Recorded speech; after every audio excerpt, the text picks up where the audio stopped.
দিয়া কাফনের কাপড় বানায়া যদি তোমাকে দাফন দিয়া দিই তাহলে কি হবে? আম্মা জান খাদিজা বলে, গো আল্লাহর নবী, যদি আমি কোনো কারণে জাহান্নামী হয়ে যাই, আপনার জুব্বা মোবারক আমার শরীরে লাগার কারণে, থাকার কারণে জাহান্নামের আগুনের এত বড় সাহস নাই।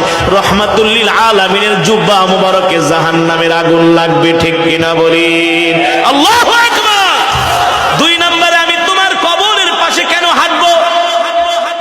আম্মা জান ডাক দিয়া বলে, গো আল্লাহর নবী, কবরের মাটি যদি আমাকে এক পাশ থেকে আরেক পাশে চাপা দেয়, আপনার পা মোবারক যদি কবরের পাশে লাগে, মাটির পাশে লাগে, ওই মাটির এত বড় সাহস নাই আল্লাহর নবীর পা মোবারকের জায়গা ভেদ করে এক পাশের মাটি আরেক পাশে এসে খাদিজাকে চাপা দিবে, ঠিক কিনা বলি?